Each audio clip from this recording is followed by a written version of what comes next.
राज्यसभा की 10 सीटों का चुनाव देश की राजनीति में बड़े बदलाव का कारण बनने जा रहा है। इससे राज्यसभा में बीजेपी की संख्या में जबरदस्त इजाफा तो होगा ही, साथ ही अखिलेश यादव, मायावती और कांग्रेस को तगड़ा झटका भी लगेगा। कोई बड़ा उलटफेर न हुआ तो यूपी विधानसभा के आंकड़ों के हिसाब से बीजेपी की ही झोली में 10 में से 9 सीटें आने की पूरी उम्मीद है और अखिलेश यादव की पार्टी को सिर्फ एक सीट से ही संतोष करना पड़ सकता है। बीएसपी और कांग्रेस का खाता खुलना मुश्किल लग रहा है। जिस 10 सीटों के सदस्यों का 6 वर्ष का कार्यकाल 25 नवंबर को पूरा होने जा रहा है, उनमें समाजवादी पार्टी के पास 4, बीएसपी के पास 2, कांग्रेस के पास 1 और बीजेपी के पास 3 सीटें हैं। समाजवादी पार्टी सपा के 4 सदस्यों में जावेद अली खां, प्रोफेसर रामगोपाल यादव, डॉक्टर चंद्रपाल सिंह यादव और रवि प्रकाश वर्मा शामिल हैं। बीएसपी के राजा राम और वीर सिंह तथा कांग्रेस के पीएल पुनिया का कार्यकाल भी पूरा हो रहा है।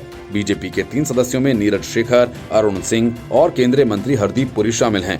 इनमें बीजेपी के तीनों सदस्यों की वापसी के साथ एमपी के राष्ट्रीय महासचिव प्रोफेसर रामगोपाल का राज्यसभा में पहुंचना तय है। एमपी ने प्रोफेसर रामगोपाल को उम्मीदवार घोषित भी कर दिया है।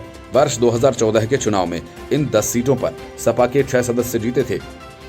इसमें जावेद अली खां, प्रोफेसर रामगोपाल यादव, डॉक्टर चंद्रपाल सिंह यादव और रवि प्रकाश वर्मा के अलावा मोहम्मद आजम खां की पत्नी डॉक्टर तंजीन फातिमा और पूर्व प्रधानमंत्री चंद्रशेखर के पुत्र नीरज शेखर भी शामिल थे।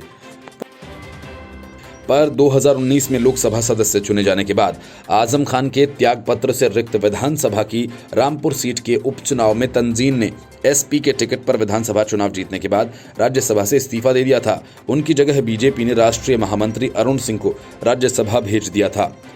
बदले राजनीतिक समीकरण में नीरज शेखर ने एसपी छोड़ने के साथ राज्यसभा की सदस्यता भी छोड़ दी थी।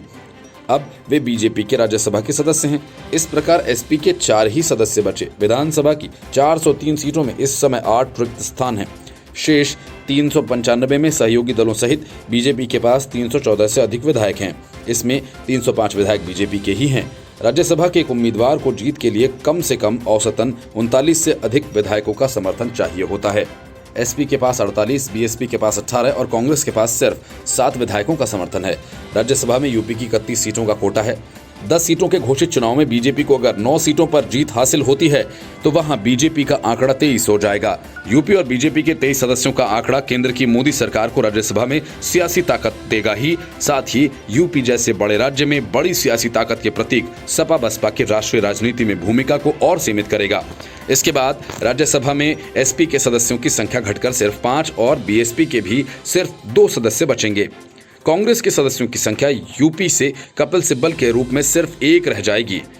10 सीटों पर परिणाम के बाद उच्च सदन की तस्वीर में बड़ा बदलाव होगा।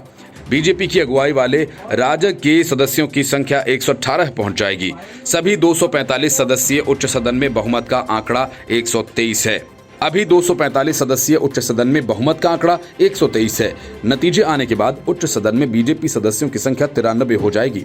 इसके अलावा जेडीयू के 5, अन्ना द्रमुक के 9, बीपीएफ, आरपीआई, एनपीएफ, एमपीएफ के 1-1 और 7 नामित और निर्दलीय सदस्य एनडीए में हैं। बहुमत के निकट पहुंचने से उच्च सदन में सरकार की उलझनें अब खत्म होंगी। हालांकि बीते 1.5 साल में राज्यसभा में बहुमत के अभाव में भी बीजेपी ने अपने मूल एजेंडे को परवान चढ़ाने में सफलता हासिल की। Report, news of India.